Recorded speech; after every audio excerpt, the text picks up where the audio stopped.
Thank you for waiting. It's okay. We actually used the time to help Dainsliff get a room at the hotel. That's very considerate of you. Now, I trust you share my curiosity about Rarier's past, and you seem fairly familiar with Mr. Dainsliff already. We spoke at some length after the meeting. He was the one who suggested I should invite you to join this operation. He feels confident that these secrets will be safe with you. Dane has a lot of faith in us, that's for sure.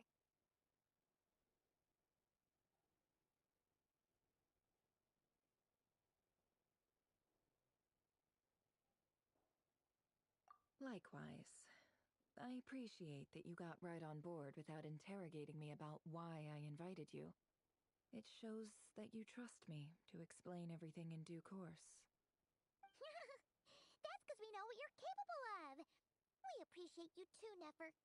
You might have been forced to help in the beginning, but this time, it was your choice. That's one way to put it. Another is this, that once a decision's been made, it's set in stone. After that, my only goal is to see it through. Alright, so here's how it is. I'm going to access Rarier's thoughts again using my confidential method.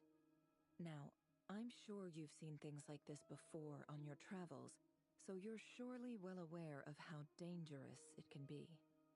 The reason I've gathered you all here is to ensure my safety during the proceedings. I plan for us to enter the fragment of his consciousness together, and once inside, I will focus on searching for information. Think of this as a diving expedition into someone's brain. If I'm the diver, you are my safety equipment, tasked with keeping me alive while I'm under the surface. Once the ceremony begins, we will all be spying on privileged information. But in the interests of safety, you must remain absolutely silent at all times. We will discuss our observations after the ceremony has concluded. Lastly, any individuals of a weaker constitution are advised not to partake in the ceremony. In any case, Paimon has her own job to do, which requires staying in the room but not joining the ceremony.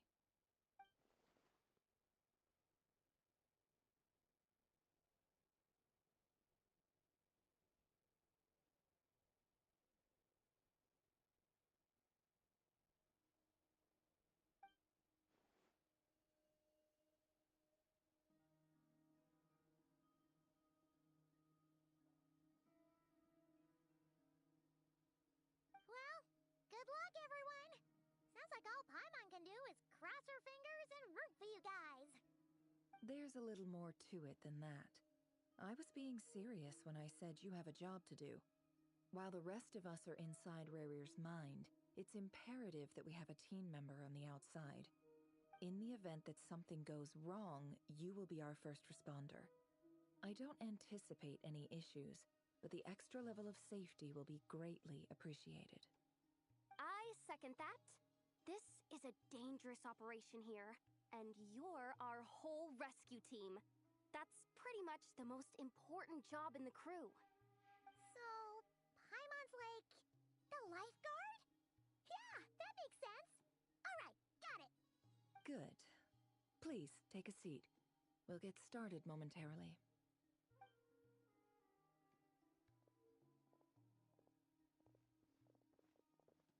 So, did Mr. Dainsliff tell you anything else? He told me that he believes Rarier kept some big secrets in his life. He's not sure that they were the cause of his eventual downfall, but he's asked me to uncover what those secrets were all the same. But surely you're not planning to go through with this, no matter the cost.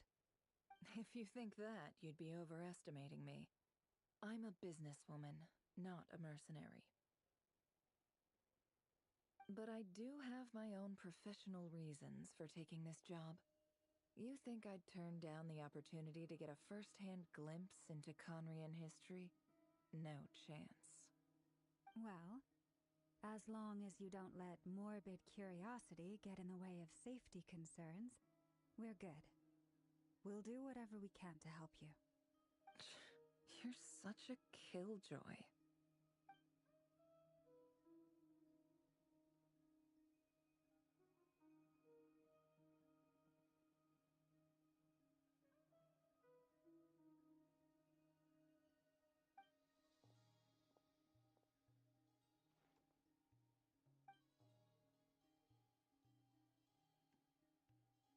All right, I'm good to go. All set over here, too. Promise, Paimon, you'll be extra careful. All right. Let your whole body relax. Close your eyes.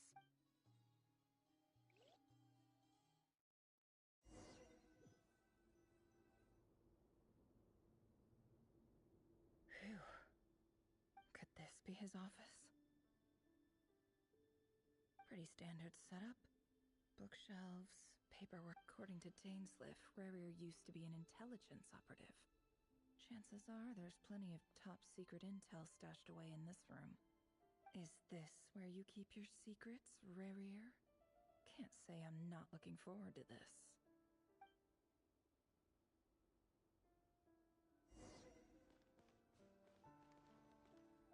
He looks even gloomier than last time. I wonder what's changed.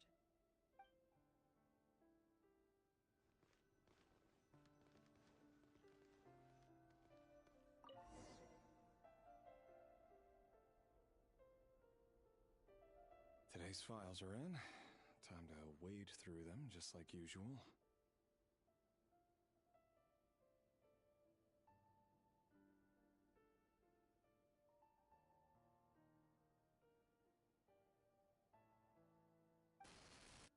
Male, 51. Occupation, cook. Confirmed Crimson Moon descendant. His main neutralized. This one should be archived under purged targets.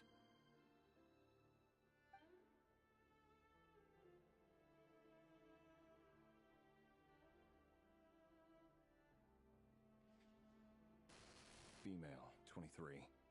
Occupation, office clerk. Confirmed Crimson Moon neutralized.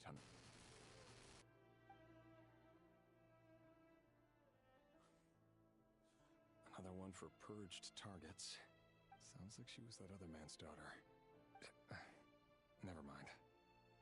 What's it got to do with me?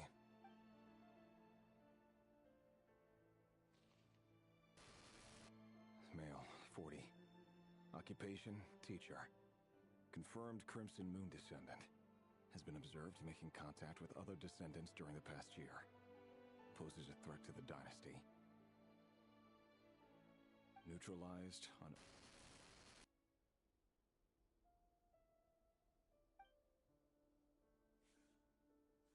Just another nobody for the archive. Come to think of it, I remember surveilling this man. A case like his never would have been considered a priority in the past. Huh. He barely even interacted with other Crimson Moon descendants.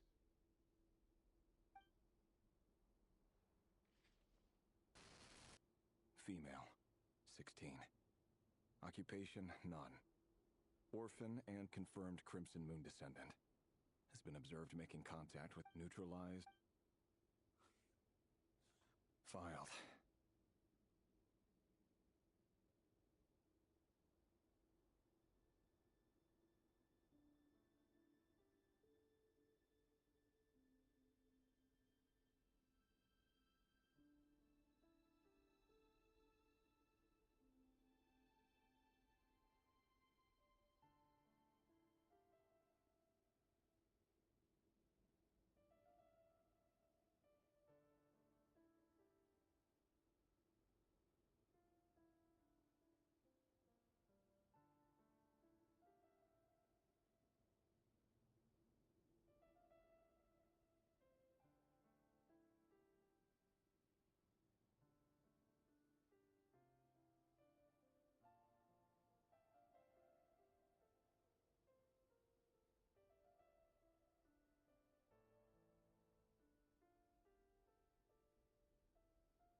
recollection of this girl. None whatsoever. She doesn't seem to be anyone important, but then again, how many of them really are?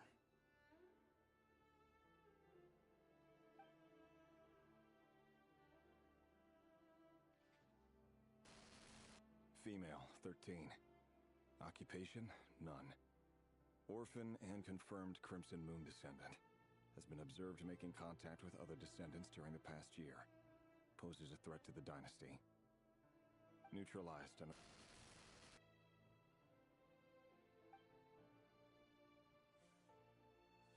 Filed.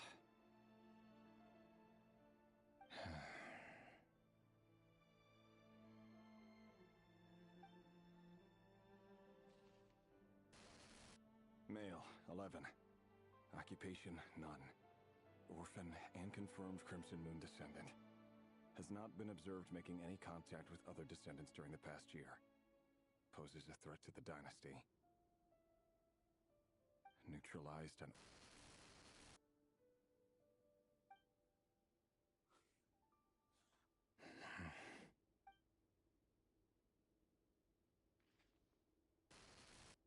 Male.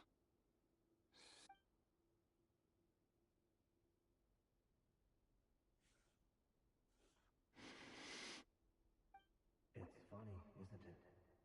Your job is becoming both harder and easier at the same time, depending on how you look at it. Sooner or later, the Crimson Moon descendants will be completely wiped out. But as their numbers dwindle, they become harder and harder to track down. That's not how it is. Fortunately, however, most of the able-bodied adults have already been taken care of. The remaining weaklings will be increasingly easy to deal with. No! No. My job is to ensure the survival of the Eclipse Dynasty. And the only way to do that is by eliminating any and all potential threats.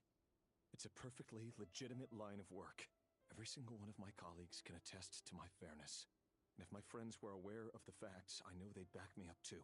Assuming, of course, that they were aware of all the facts.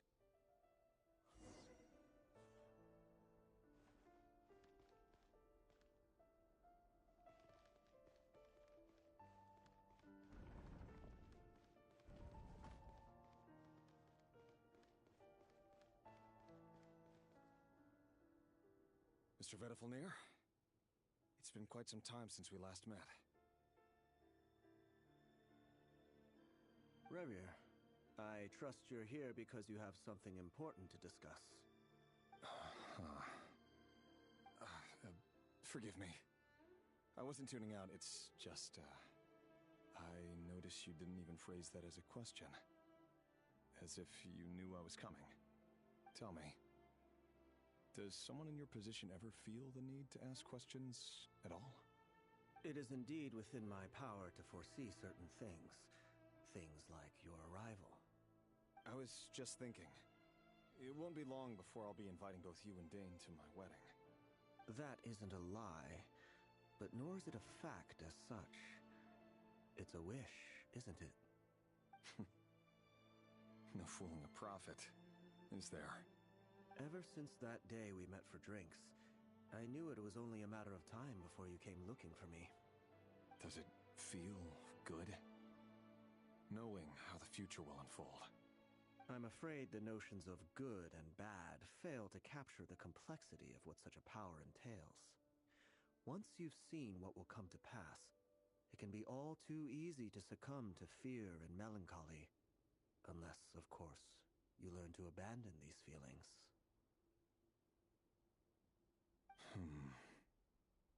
You fear my silence, and long to hear the words I left unspoken that day. That's right. You must have noticed my reluctance to broach the subject, and the reason is simple. Because the truth could never have lived up to your hopes. For both our sakes, such words are better left unsaid. The burden of prophecy was never meant for your shoulders. So who exactly do you deem worthy to hear your prophecies? None but our exalted king? Or rather, our king as he once was. You're closer to his majesty than I am. You must know better than anyone how much he's changed. You say that as though it is to my benefit. Yet precisely because of that, I dare not speak rashly. A king can turn out to be the most virtuous of rulers, or a tyrant more terrible than the most vicious of dragons. You are so wise and far-sighted, yet still you would have me live in fear of the unknown? You make a fair point. Especially given my silence alone was all it took to send you spiraling downwards. Very well then. Let me offer you some advice. And I say this not as a prophet or a visionary, but simply as the brother of your friend. For many reasons, there is very little chance of your marriage ending in happiness. If happiness is what you seek, you should find another fiancé.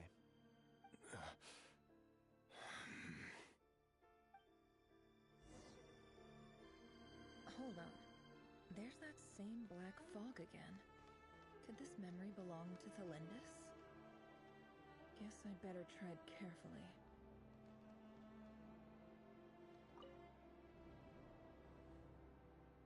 Wait. Hear me out. This time we finally got a clear look at his face and learned his true identity. His name is Rayrir, and he claims to be one of the king's guards. What did you say? A cruel irony, isn't it? The man you're set to marry leads a double life as a brutal executioner. Why are you telling me all of this now? Simple. It's because I want you to kill him. You are the only person he would never suspect. No, absolutely not. I would never dream of doing such a despicable thing. So you'll just stand by and watch him slaughter us to the last? Do not forget that the blood of the Crimson Moon flows in your veins too. The blood of the Crimson Moon? What does that matter now? The dynasty has long been dead and gone. You think that alone is reason enough for me to throw away everything I have? Why wouldn't it be? You two were once a child of the Crimson Moon, just like me. Don't tell me you've never felt so much as a flicker of fury for the way we were trampled into the dust. As long as you promise to abandon this pipe dream of restoring your dynasty, I can try to persuade him. Or have him persuade the Vinster King. Persuade the Vinster King? Do you even know why he's so obsessed with hunting us down? Why he keeps trying to force us to hand over our secrets over and over again? Or why we refuse to give up on restoring the dynasty? The Vinster King. A blind fool. His eyes clouded by powers from beyond this world. A petty little man with a miser's heart. And he dares to sit upon the throne? Mark my words. Sooner or later, Conria will fall. And it will be his doing. If you can't bring yourself to do it, so be it. Just you watch. It won't be long before calamity descends upon us all. The Rayrir of Solnari. That really is quite a secret you've been keeping from me, Rayrir. But who am I to talk? Am I really any better? I've kept my own past a secret this whole time, too. Love should be built on honesty. But ours was born from lies. And yet, is it really so wrong to hide things that would only make life harder? If we don't cover up the parts that no one else should see, how can we go on pretending to be normal? Vedifulnir must have known all this. And that's why he made his prophecy. In the end, nothing stays hidden forever.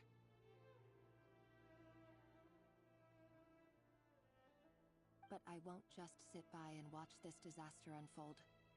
I'll do everything in my power to protect what I cannot afford to lose, no matter who I have to face.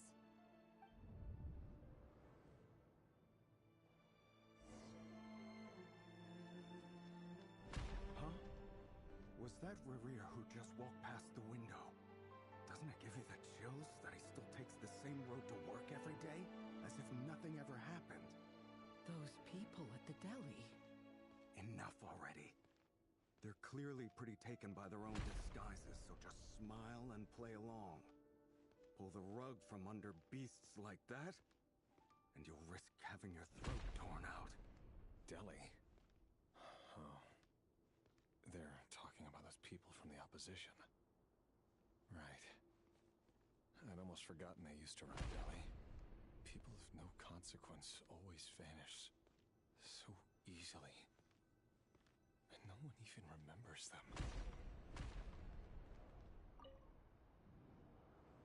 But surely you can see he's not the man he pretends to be. So many have died already, and they say that the king's madness grows with each passing day. We're not going to survive this, are we? But why does it have to be this way? Do we really deserve to die just because of the blood that runs through our veins? Felindis, are you even listening? Sorry, Freether. My mind was off wandering. I heard you, though. You're talking about what Rerir said. He's just following the king's orders. He's a secret agent, and it's his job to hunt down rebels and dissidents. By the time you first met him, he'd already taken lives. Maybe he was using you from the very beginning. No. Rerir has no idea I have anything to do with the Crimson Moon. My family are only distant relatives of the main lineage, and besides, my eyes are perfectly ordinary. Truth be told, apart from my teacher, pretty much no one knows I have any connection to any of it. It's been a long time since my family severed ties.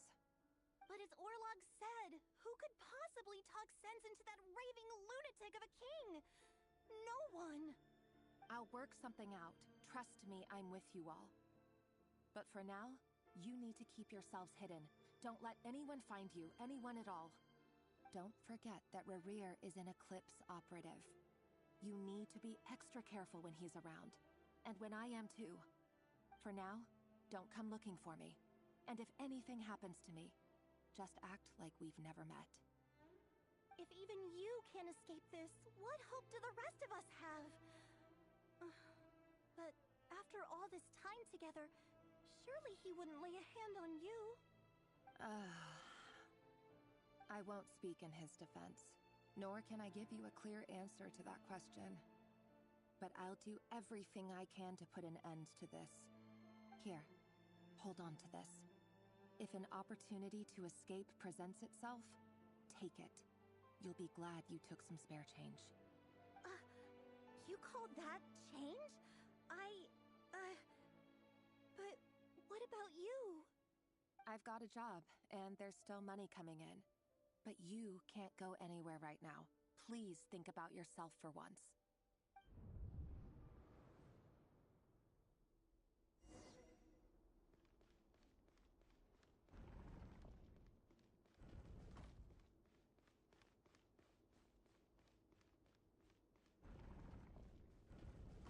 Another day, another round of assassination training. Training ground is just beyond this hidden passageway. When you kill a person, doesn't it bother you when you end up covered in their blood? Why would it? Aren't we all just walking blood bags? But not everyone is accustomed to hunting down others like prey. You've been a hunter for so long now, you seem to have forgotten that most people don't just go around killing one another. Leave me alone.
Choose your angle well. Keep your movements light and brisk. Prey won't sense a thing. I doubt that. I'll bet no one can provide a quiet death at your hand. I work clean. No traces.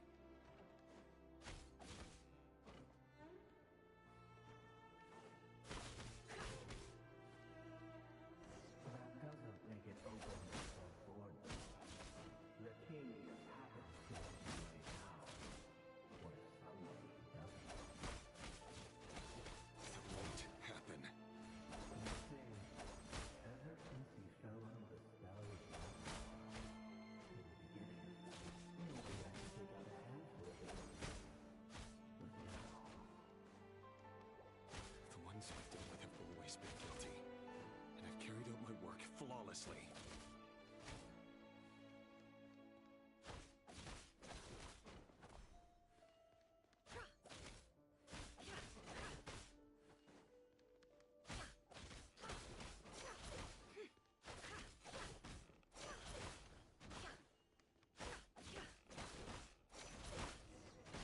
you know why Fernandez didn't accept your proposal, don't you? Was it because he didn't trust you? Something else. Enough!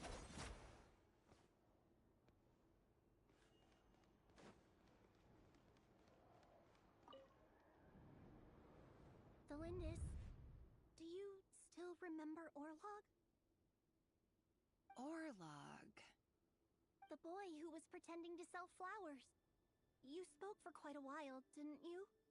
Yes, we did. What about him? He was arrested 2 days ago. Chances are he's already dead. He... I just don't get it! After everything he's done, why do you still stand by him? Or does it mean nothing to you that people keep dying? No, that's not... Just hear me out. I need to go now, Thelindis. They're looking for us. You take care too. If you ever need a place to hide, come find us.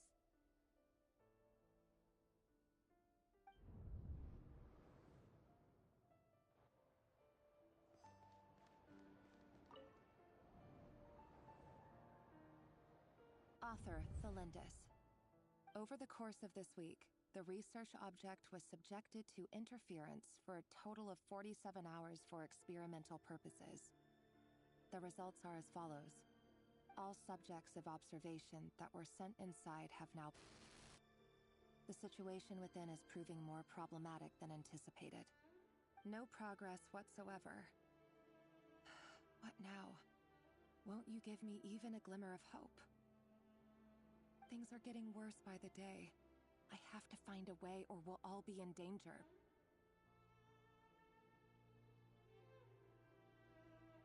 But I... If all this research comes to nothing, what then? Sooner or later, it'll be my neck on the line. But could he really bring himself to kill me? No. Surely he wouldn't have the heart.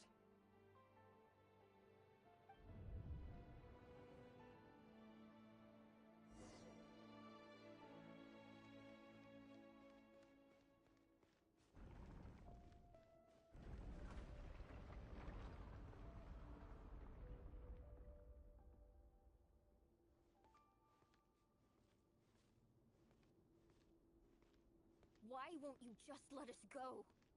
We don't even know each other. All we want is to live ordinary, peaceful lives. You want to live?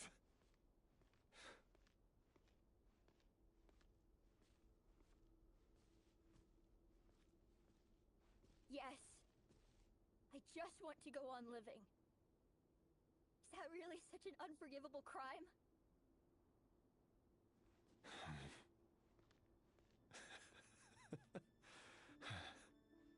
You want to go on living. I want to keep living too. To keep living forever. That's why I have no choice but to continue on the path I'm on. If only some savior would suddenly swoop down and change the way the world is. Too bad that's not going to happen.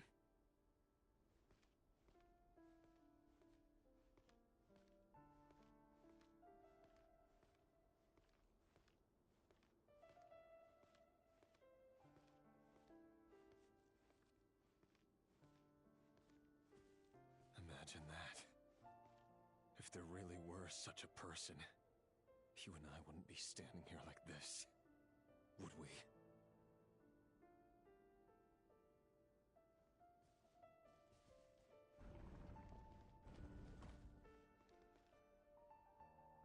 Today's files are in. Time to wade through them just like usual. No, I don't get tired of it. It's my job. And not only am I lucky to have it, I'm good at it too.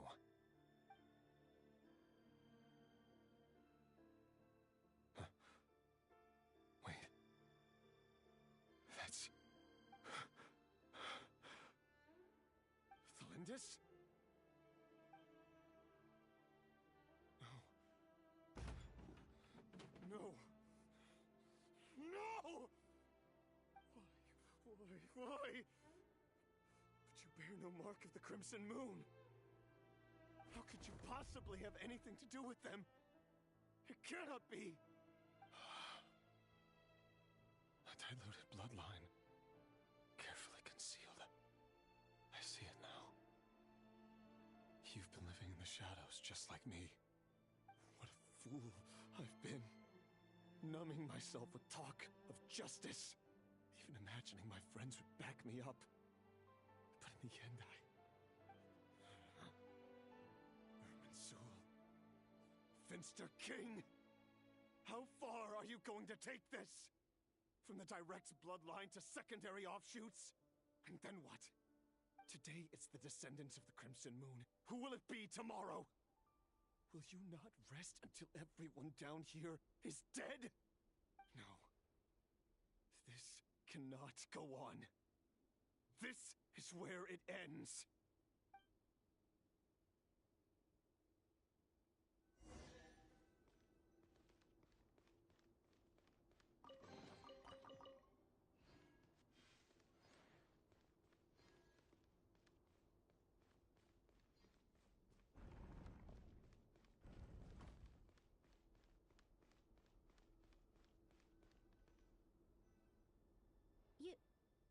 You're really letting me go? I am. As long as you can guarantee that no one will find you. Don't worry, I'll be extra careful. No one will know I was here. But what about you? Me? If you let me go, you won't be able to complete your mission, will you? Good point. In that case, maybe you should stay. No, please! I just want to see the outside world again. To... Go on living? Yes. I know you're a man of your word. So please, just let me go. If I let you leave, what will become of me? Just kidding. Go, now. But remember, don't let anyone know you were caught. We'll be seeing each other again very soon if you do.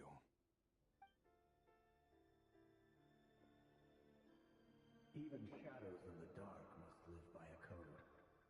But you can't save everyone. You've been whispering in my ear for days now, Vedavulnir. What are you trying to do? Break me down? I only say this because you long for an answer to your problems. Let her go, Rerir, or you risk losing everything. I will not abandon Thalindis. Then you'll need a little more vigilance and a lot more power. The world is changing, Rerir. Keep your eyes peeled for your moment of opportunity. That voice used to be so unclear. But now I know exactly whose it is. It's Vedalfonir. He won't tell me how to actually resolve any of this, but he keeps trying to manipulate me like a puppet. What's his game here? Tell me then. What will this moment of opportunity look like? And no answer. He's like a ghost. Always disturbing me when I'm on edge, but never answering when I need him most. So, the Eclipse Dynasty was purging, well, massacring the descendants of the Crimson Moon. And it seems like it was all connected to the Vinster King's research. The King's obsession with abyssal power left the future of Conria hanging in the balance. No wonder every aspect of Rarir's life was so unstable. And it looks like this Thelindis, Rarir's would-be fiancée, herself belonged to a sub-branch of the Crimson Moon Dynasty's descendants. It almost defies belief that a couple like them could hide the truth from each other for so long. If the Vinster King hadn't intervened in such a drastic way, they might have gone on deceiving each other for the rest of their lives. And why does Vedalfonir, Daneslif's older brother, keep talking in Rarir's head? This guy kept more secrets than I ever imagined. The human mind is like a vast desert of shifting sands. When you follow the flow of someone's memories, you only ever see the parts they're willing to let surface. Time for something a bit more creative. We've been inside Rarir's mind this whole time, building up a picture of his psyche. There's already enough clues on the board to start reading between the lines and mapping out the rest. Now, we can finally begin to put the pieces together. Sure, it'll only be a reconstruction, part simulation, part reasoning, but it's usually pretty accurate. Once we've built up a cognitive profile, we just need to cross-check the logic behind his actions. And then we'll be able to take a sneak peek at whatever it is that Rarir has really been hiding.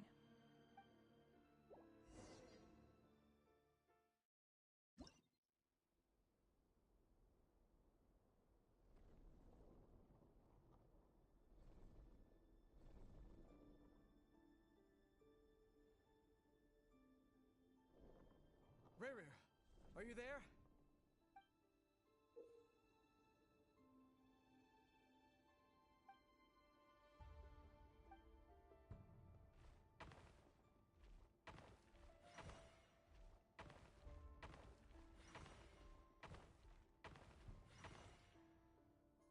Hey, Rarir! Come out, it's urgent! Dane? What's wrong? Quick, come with me. I'll explain everything once we've met up with the others. Okay. I'll come. But Thelindis is still over at the Universitas. I'll need to leave her a note. All right then, but make it quick. I've never seen Dane so worked up before. Whatever this is, it must be big trouble.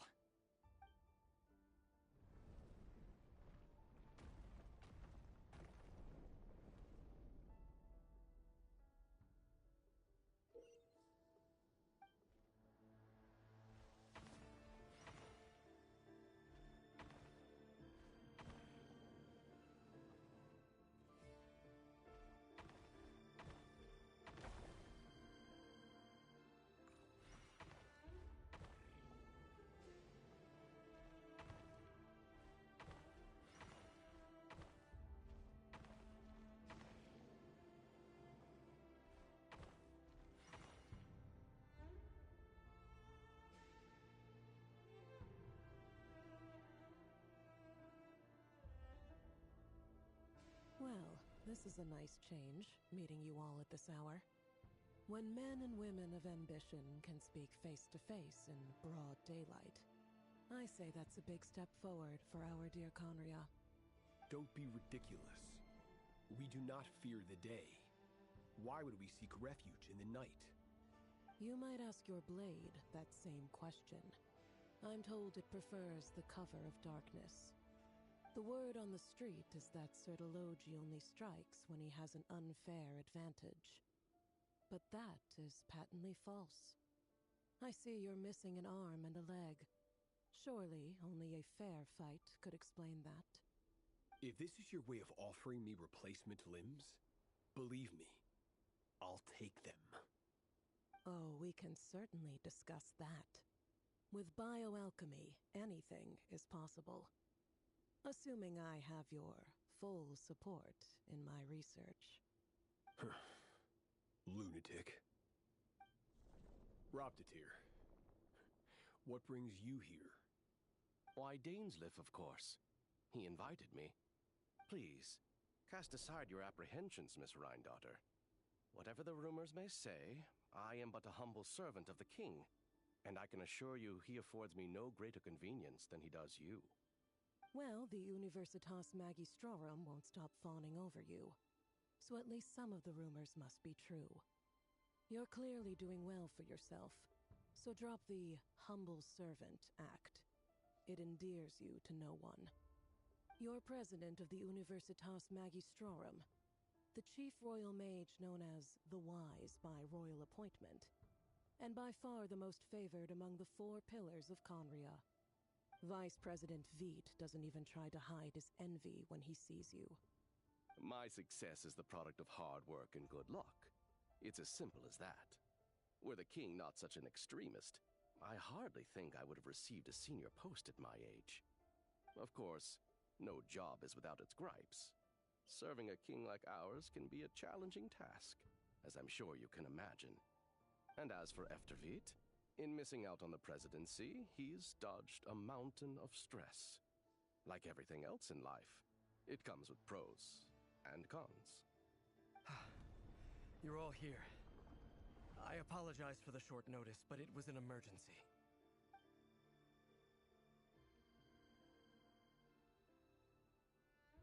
You must be Rerir. Mr. Sertologi. Yes, I handled your case file during your sentencing. Nothing personal, of course. I'm pleasantly surprised that you remember me. You're clearly a person of substance if you've been invited here. But Dainsleif, you'd better have a very good reason for convening this little gathering. It's my brother, Vedafenir. After he spoke at the court this morning, the king was so infuriated by his words that he had him blinded in both eyes and thrown in prison. Vedafenir in prison? Strange. I thought the king trusted him and Horoptotir more than anyone else in the world. Does this mean the king's circle of trust just got even smaller? It has nothing to do with trust. It's about what the king wants, which is as clear as day to anyone paying attention. I simply appease him, because it's in the best interests of the Universitas Magistrorum. And also because you're slimy. Vedafenir, perhaps less so. But still, a visionless visionary? It rather inclines me to think that qualifications are not what get you ahead in Conria. Do you honestly think this is an important discussion to be having right now? Dane, what are you planning to do? Rescue Vedafenir, I assume. Correct. It will mean storming the palace by force. Tonight. I need all of you on my side. That's far too dangerous. And don't forget, Dainsleif, you're captain of the Royal Guard. You swore an oath to the throne. You've been planning this for a while, haven't you? I have no desire to commit treason. But whatever critique the king may have of Vedafenir, disfiguring your most loyal subject for putting the best interests of his court and nation first, this is not the conduct of a wise ruler. My blade will force the king to see the error of his ways. So, Vedafenir's prophecy enraged the king. I'm sure it wasn't what he wanted to hear, but if he won't take counsel even from the visionary, that is deeply troubling news. The extent of His Majesty's madness is now all too clear. The question is, how does a man like me get out of this situation unscathed? You have noble ambitions, Dane, but I'm afraid they don't do much for a guy like me. I'm not interested in saving the world. All I want is a letter of pardon. A letter of pardon? For whom? Thelindis? The chances of the Vinster King issuing a pardon for anyone connected to the Crimson Moon seem vanishingly slim.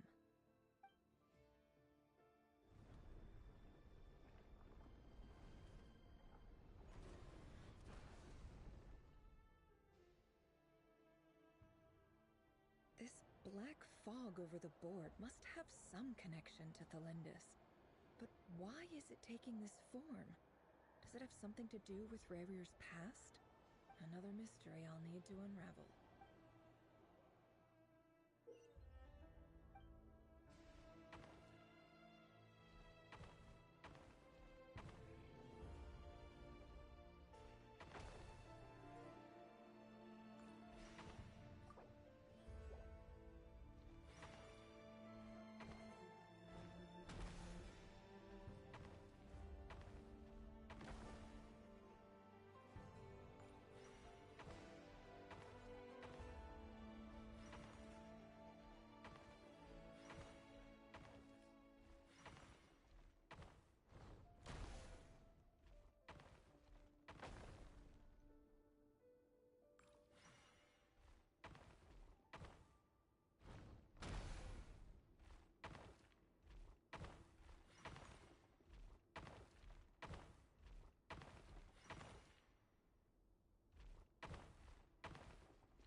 Author Thelindis. Over the course of this week, the research object was subjected to interference for a total of 60 hours for experimental purposes. The results are as follows. Research dating back to the Crimson Moon Dynasty has established 2 points regarding moon marrow. Firstly, its origins have something to do with a god's power. Secondly, it serves as a portal to an as-yet indeterminate location. Moon marrow can thus be defined as a spatial gateway. However, there are a number of hurdles to overcome before we can answer the question of where it leads to. To start with, opening the gateway requires a specific power source, which the relevant literature indicates. An enormous amount of power is then required to keep the gate open. Currently, the total power output of our instruments remains in the single digits. To make matters worse, I am now the only staff member remaining in the Moon Marrow Lab. The Universitas Magistrorum recently decided to move most of its personnel into abyssal energy research, which has stymied all Crimson Moon-related projects. This is not a wise move.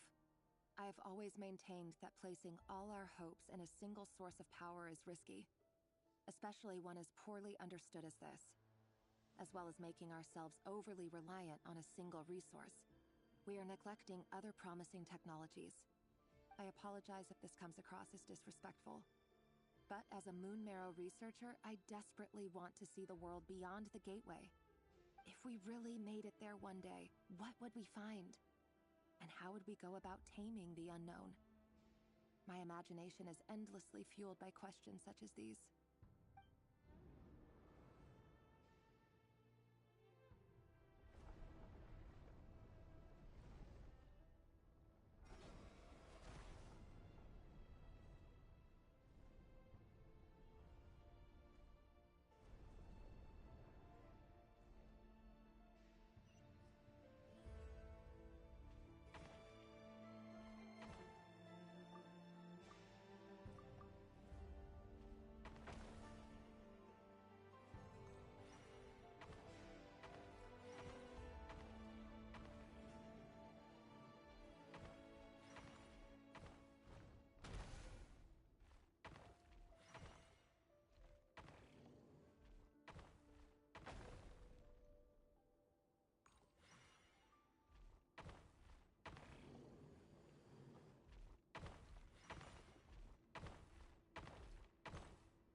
This is for you.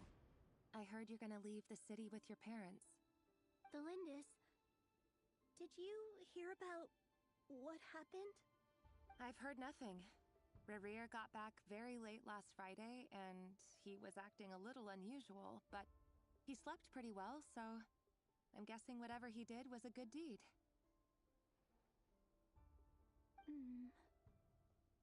You never saw him, and I don't know what he did. And this conversation never happened. You understand? What if he finds out that you pried into his secrets? Don't be silly. I don't know what secrets he does or doesn't have. All I know is he's just a normal guy who happens to run some errands for the king. Are you scared of him? I don't know. The Rerir I know doesn't match the person you all describe. Logically, I should be scared of him. And yet, I don't want to lose him. But enough about that. You should get going, and be careful with the package I gave you. Keep it secret. Keep it safe. What's in it? A piece of the moon. All you need to know is that as long as you keep it safe, then in the future, everyone will be able to see a red moon. A red moon? You mean our moon? That's right. Our moon. Promise me you'll look after it. I promise, the Lindis. The Crimson Moon bloodline will never die out. Its light, the color of blood, will become like a fire that flows in our veins, no matter how long it takes.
everyone, and stick to the plan. Sir Dainsleif, what are you? Is this treason? You know what happens to those who betray the throne. Please, don't do this! It is the king himself who has betrayed the throne. He has betrayed all of Conria. If you have any love left for justice in your heart, you should join me. It's showtime. Dane and his group will handle the troops in the palace. Then Hraptatir and Rheindater will disarm the security measures. My job is to enter the prison and rescue Vedifalnir. Stay safe. Wish me luck. Look after my brother. Draw your blade. It is time for justice to prevail.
This place is filthy.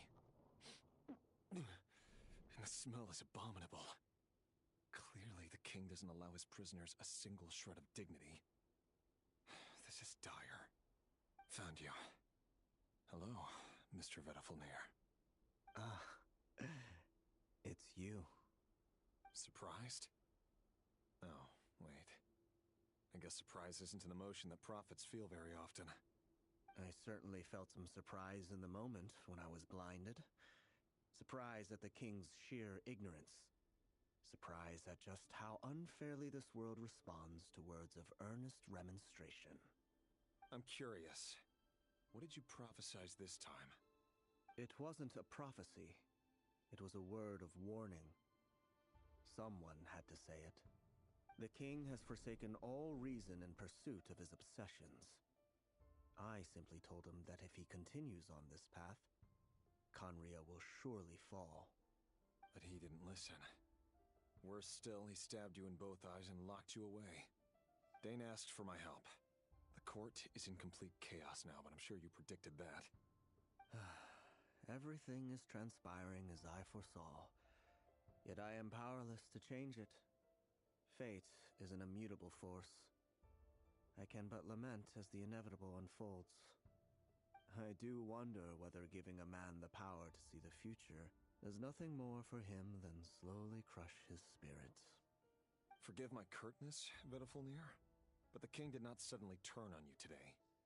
His suspicions have been brewing for a long time. You can't have wisdom beyond the reach of your fellow man without attracting his fear and suspicion. There are things the king does not want to see. So, he doesn't want you having visions of them either.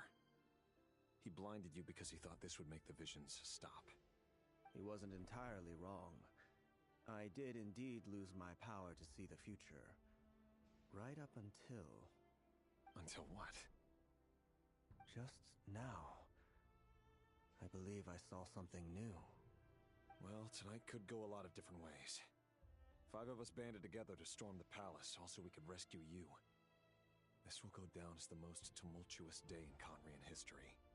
I sense hatred in you, but also hope. A desperate hope that with the tyrant deposed, that will be the end of the story. But this is not the end. It is the beginning of a new chapter, in a whole new story. There are many men of honor and courage in this world, Rerir. But you are not one of them. You're not here for justice, are you? You're here for yourself. Is that a dagger? Interesting. Why not the polearm? It was always your weapon of choice. With your abilities, I don't doubt that you were able to recover some of your sight. But I also doubt that you want to make an enemy of me right now. Of course not. We're on the same side, aren't we? We could be.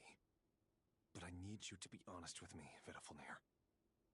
At this point, you're my only hope for the future. You mean your future?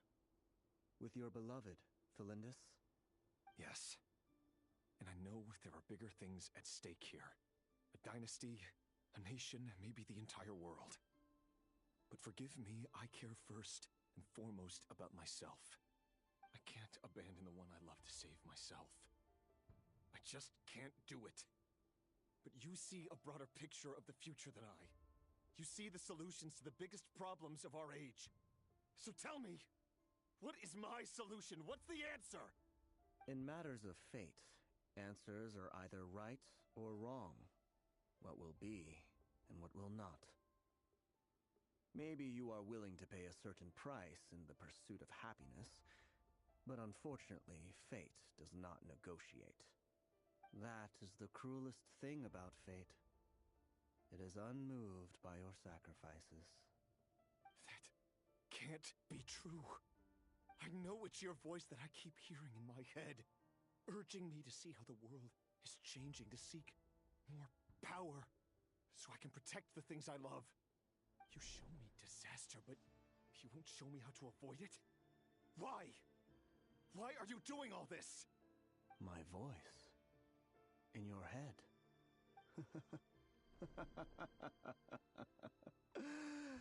So, you hear it too. The voice that steals your mind, gains your trust, and drives you crazy. It turns out that we are not so different, you and I. Vedafilnir just broke into the strangest smile I've ever seen in my life, as if he'd discovered some monumental secret. But then he suddenly switched to looking extremely weary. Very well then. My advice to you is as follows. You must persevere. Whatever trials and tribulations you may face, be steadfast in the belief that they are your path to the future. For as long as you live, your story with Felindis shall not come to an end. That is the only chance you have of fighting back against fate. It is up to you whether you believe my words. Regardless, that is all I will say on the matter. I have no right to intervene any further. I will hold you to your word. Thank you for setting me free. In return, I will tell you one more thing that you cannot afford to ignore. Just then, a strange wave of energy rippled through the city. We had no idea what it could mean. If I were you, I would head to the Universitas Magistrorum. The Universitas? Oh no! I'm sure we'll be seeing each other again very soon, Rerir. Whatever Vedafilnir said, I didn't catch it. I didn't even help him out of the prison. There was no time to lose.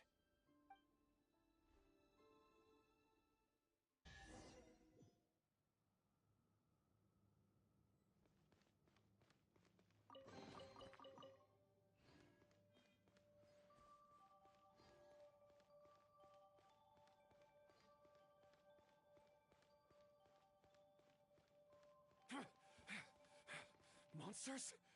Is this Rhindotter's doing? By the Universitas Magistrorum. Out of my way!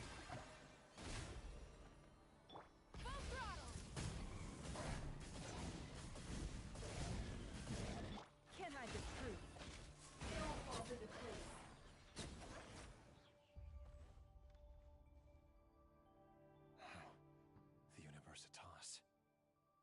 me of a rumor I once heard. Allegedly, the king installed secret, but if they were ever gonna act... Help! Help! Hold on! Don't let them anywhere near you! Save me! I can't! Ah! That sounded like an explode. What other means? And given it's a major center of Abyss research, anyone over at...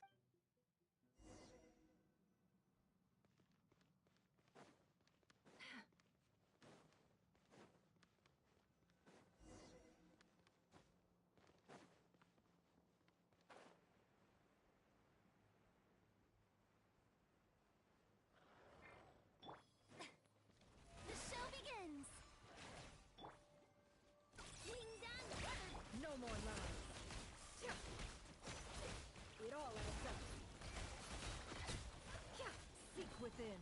It all falls into place.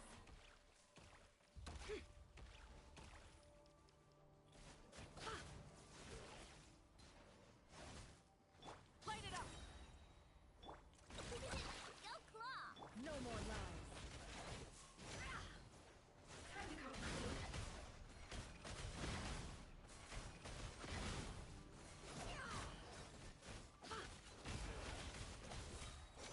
The mystery unravels. Can I the truth? May I present? You on this? It all adds up.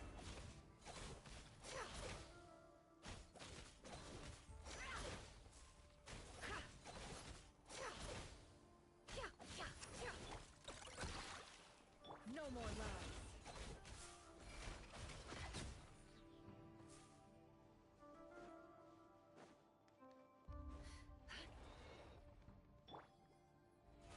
How brilliant! Flash attack! Time to shine! The deception ends here. Can I the truth? Time to come clean.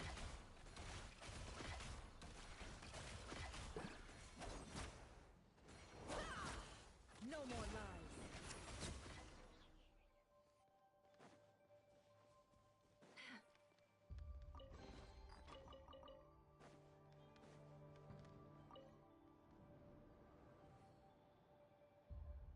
Monsters! At the Universitas Magistrorum? Oh no! They're coming! It's no use. The table won't hold out much longer. The weapon... Of course. All the lab equipment was upgraded after the I'm done for.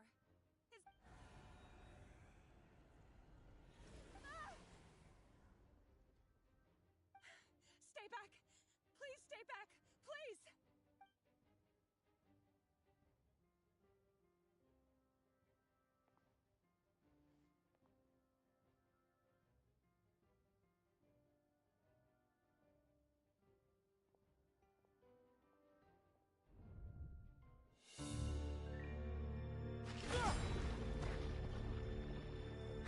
What's that?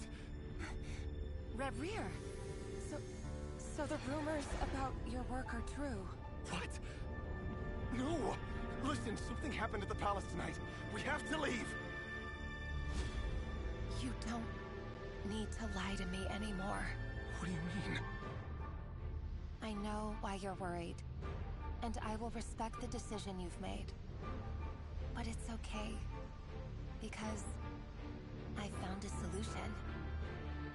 I know how to end all this. You can have it back. The normal life you so desire.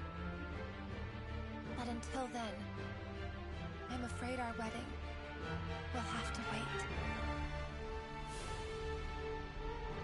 Felindus? No, don't do it! Felindus! Felindus!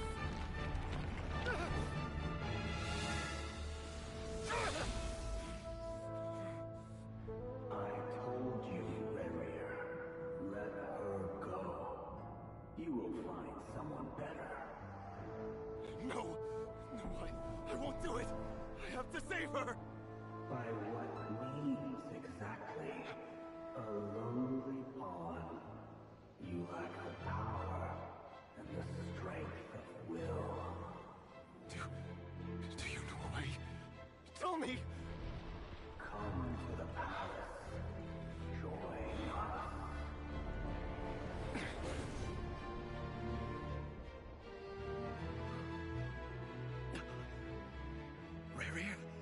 goodness, we... Step forth and take your share. You made it. Not you too.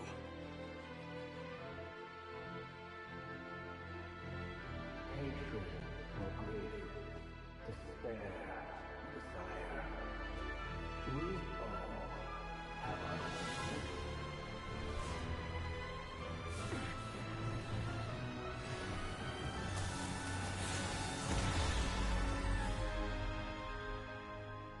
Rarier.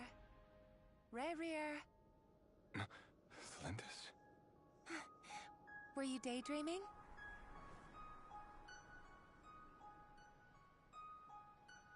You still remember, Rarier? That question you asked me a couple of weeks ago? Oh. You mean the proposal? Yeah. I'm wondering, where do you think would be a good place to discuss it? Maybe in the garden? Or were you thinking a fancy restaurant? It's your choice.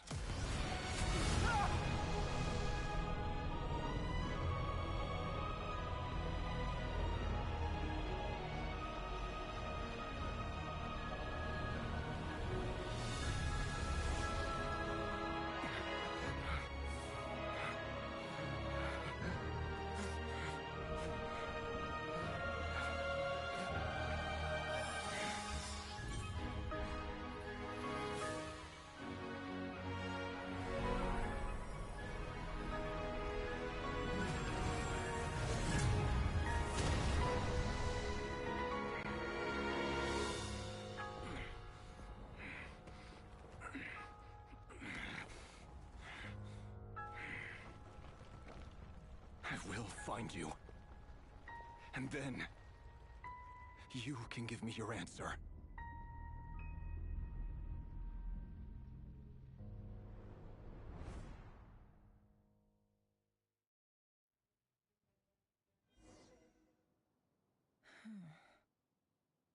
So that's how the Raker of Solnari was born. A monster created by circumstance is a monster all the same. Viewing other people's thoughts for too long can get uncomfortable. Right now, I'm feeling a strong sense of loathing. In a nutshell, the story of Conria is what happens when the truth falls by the wayside. Everyone tells little white lies, and before long, you have a huge pack of lies that destroys everything.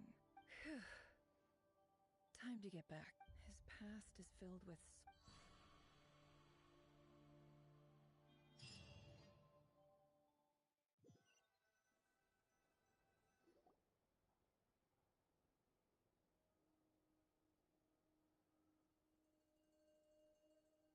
Everyone, I'm back. Can I get a standing ovation? Never! How are you holding up? Feeling okay? She's fine. Boss is a pro. Yes, I'm fine. You will have seen the events of Rarier's life through my thoughts.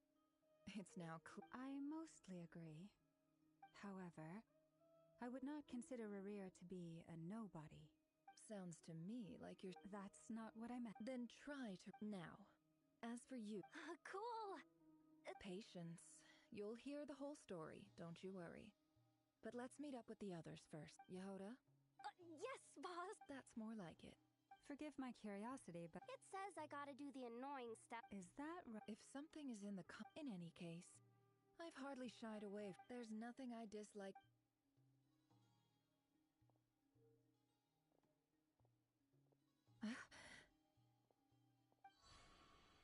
Oh no.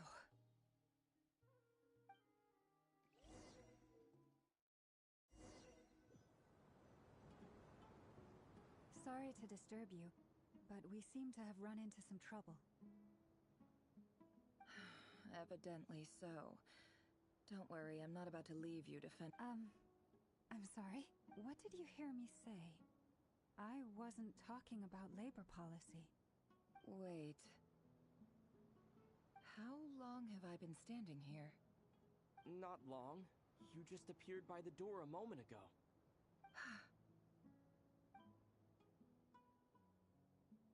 Boss, what's wrong?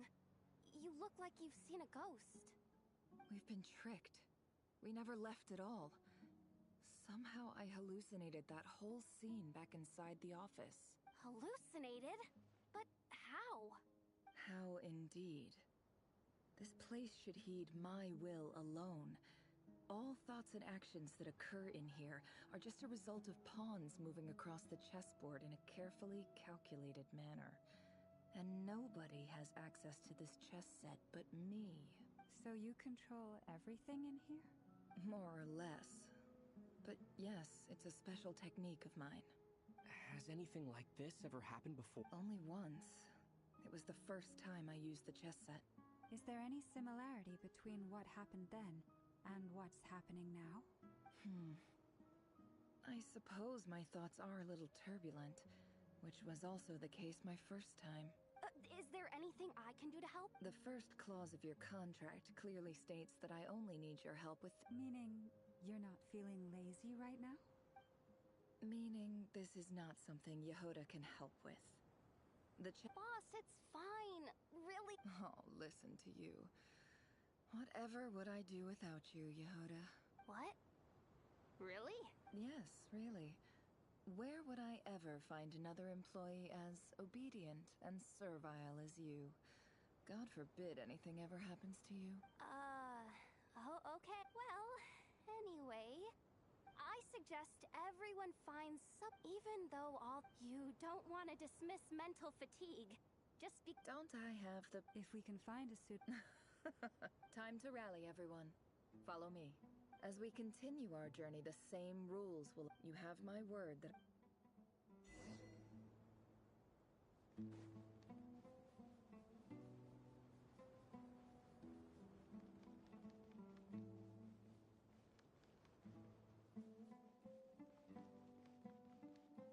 This place looks familiar. That's not a good sign. I wasn't expecting visitors at this hour. Wait, is that? Oh, it's him. There you are! Sinue's been looking for you all day. I think he... Oh, yeah? What were you doing just now, Uncle Retinue? Hiding away some more loose change? I know I saw some Mora. What do you mean, loose change?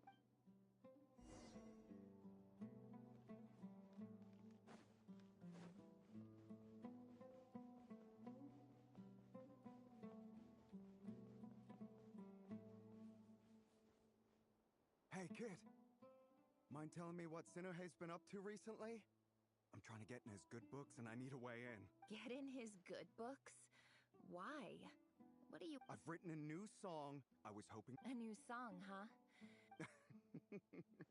Well, there's plenty of time and I'm not going anywhere. See that pile of stones? I'll be sitting there warming up my vocal cords. Pile of stones. Got it.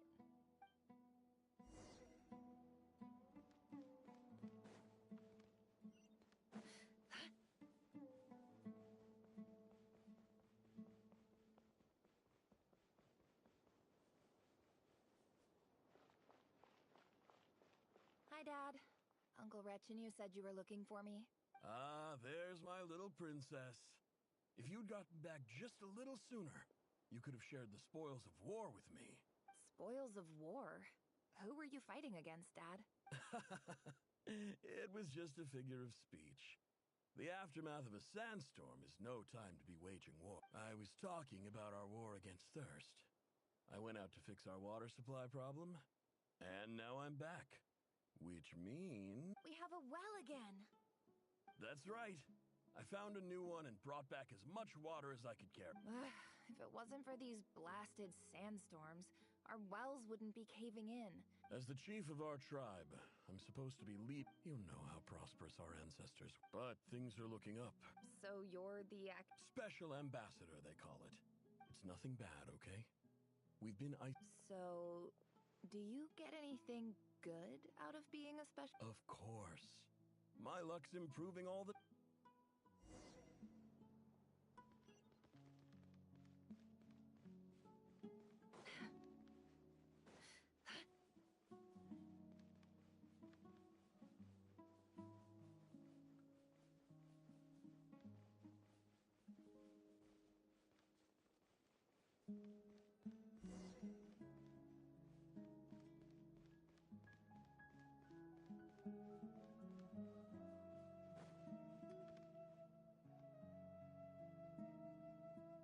our well, and you know it. You stole from us. Did you really think you could take our water without permission and get away with it? You're either brave, stupid, or both. And that Special Ambassador Act? Yeah, nice try. We spoke to the academia. They said it was all news to them. You're a liar and a cheat!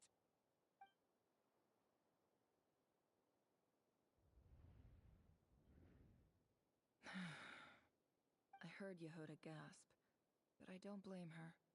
Most people are terrified by the sight of blood. Corpses strewn across the ground. The wounds are clearly from scimitars and daggers. The desert dwellers' weapons of choice. There's a handwritten note on the ground. Let's see what it says. Halil, this is Sinuhe, chief of the Shimti tribe. Surely you remember me. I was the one who helped you and your colleagues avoid the quicksand in the desert. This is my second time writing to you. I assume my last letter must have gotten lost in the mail, as I didn't receive a reply. I hope this one makes it to you safely. I'm writing to you because I need some help. That sandstorm the other day completely blocked up our well, forcing me to look for another water source in Iab and Unut territory. It was a matter of survival. Praise the gods. The well of the Iab tribe was intact. It was my... You told me to write to you if I ever needed help. You said you'd be my ally in the academia. I urgently need you to formally recognize my title of Special Ambassador and send some of... This is an emergency. Looks like this letter never got sent. The writer died a grisly death, and what a ridiculous lie the surviving Shimti tell.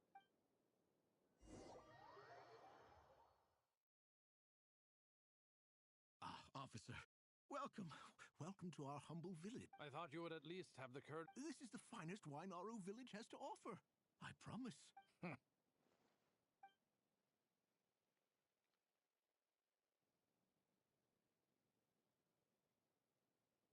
The Academia has agreed to reserve a single space for a candidate from your village. But I remain skeptical. Please, have faith. If not in us, then in our God. The child we found shows great promise. I beg you, take her away from this place. Give her a chance. Don't let her talent go to waste. I don't recognize her. New arrival? She showed up here a few days ago, and we took her in. She's a really bright kid. Please help. I'm begging you. So, where are you from? Nowhere special. Just a sand dune. What about the rest of your family? How many of you are there? Just the one. It's only you? Correct. So, no brothers, no sisters, no mother or father? Any who have slept on a bed of sand, I call my brothers and my sisters. Apart from that, I have no family. All right. Get over here. Sign your name on the form.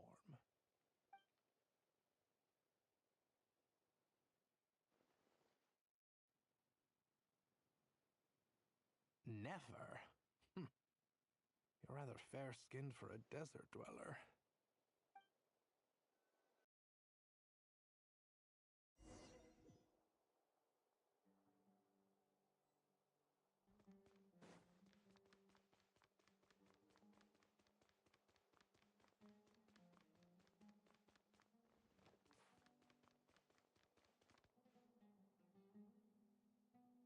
Nefer, this term's assignments have been issued. Through the materials thoroughly, conduct your own addition. Yes, Professor, I'm aware. I just... Oh? Please, ask away.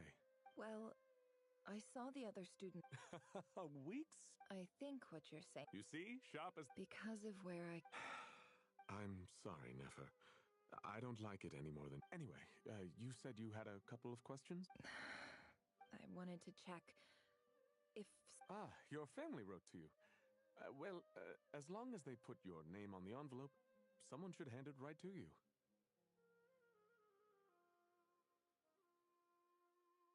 Not exactly. It's not even a recent letter. I was just curious where the mail was... The House of Dana. Whatever you're looking for, that'd be the... Okay, got it. Oh, don't mention it. Hey, you're a great teacher, and you do your best for all your. It's not just the academia either. The whole world bends over backwards for the successful. Oh, my dear child. Don't tell me you've given up on life already. I haven't. I just think that if you want to make it in this world, you have to find a way to become successful.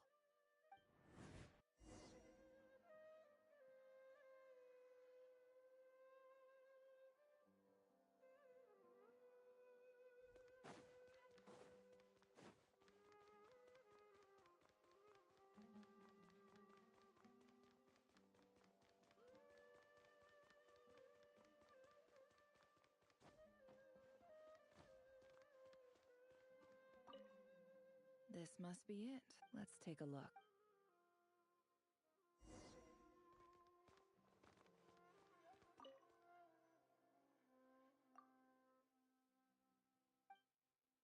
A dilapidation survey from Port Ormos.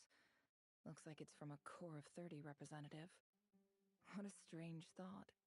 A bunch of mercs losing sleep over rundown buildings.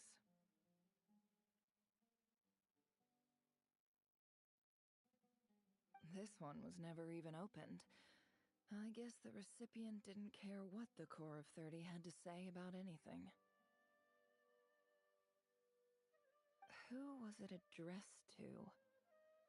I don't recognize the name, but it must have been a Kasharawar professor.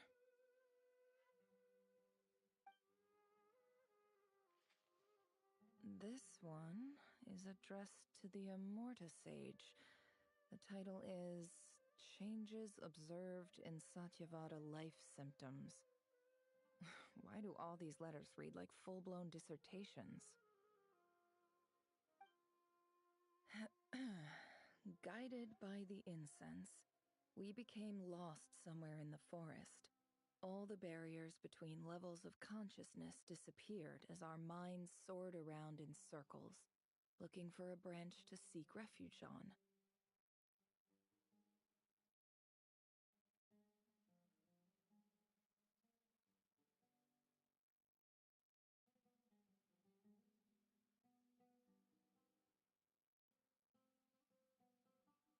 In clinical terms, these symptoms, for example, this seems like some. Wait, the note says, the sender authored this letter while under the influence of mushrooms. I would send it back, but no return address was provided. Stamped by the Grand Conservator of the House of Dana.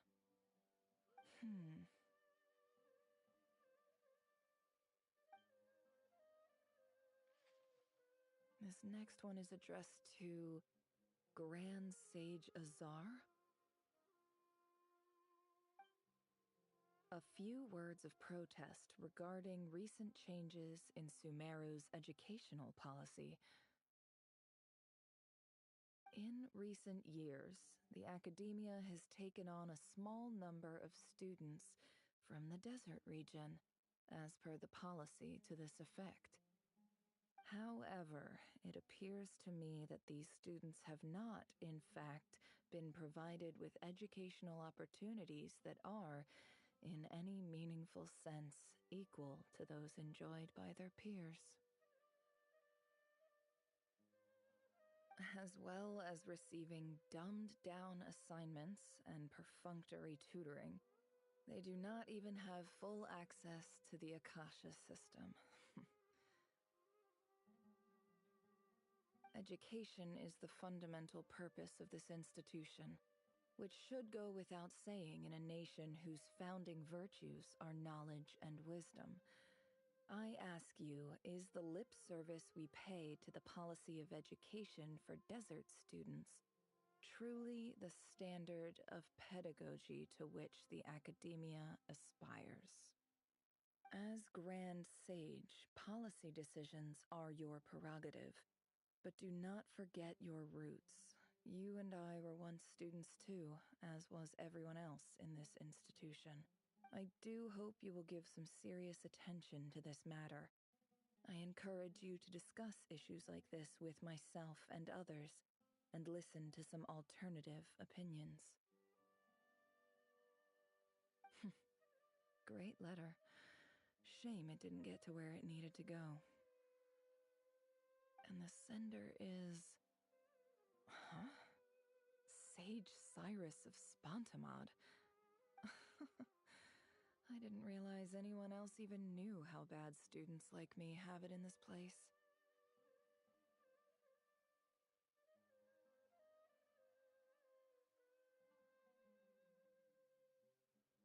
So this is where letters from the Sage of Spontamod end up? Nice one, Grand Sage. Really enlightened leadership. Whatever. This isn't what I came here for. I'm not exactly holding out hope that a letter sent from the... I can't believe how much discarded mail there is. I don't believe for 1 second that any human being has sat down and read through all the documents in this place. Wait, could this be it?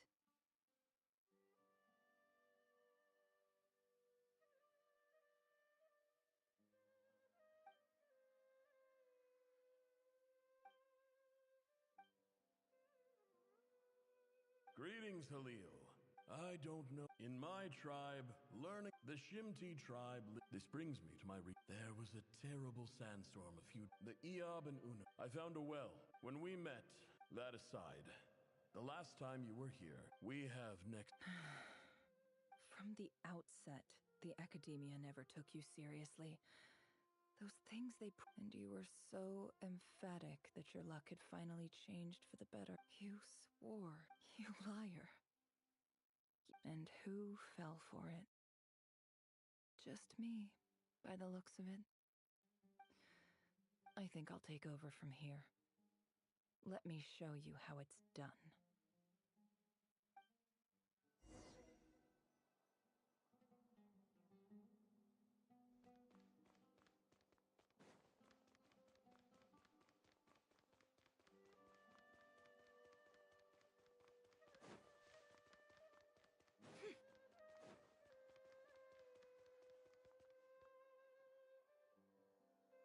I just came to say goodbye. Thanks for everything you've done for me in my time here. Nefer? You packed your bags. Where are you going? I'm quitting. Something's come up in my hometown. Gonna head back and deal with it. Huh?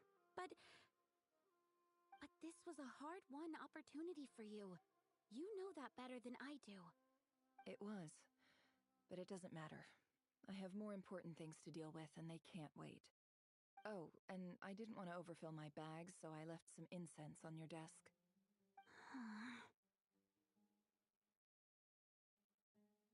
What's wrong? I thought you liked incense. Although, I did read somewhere in the House of Dana that it Isn't this the stuff you brought from your hometown? Yeah, about that. I lied. It's not rare at all. There's this bunch of ruins near my hometown that are practically overgrown with this plant. It's not worth much. Keep it. It's fine. But Nefer... All right. That's all from me. You take care.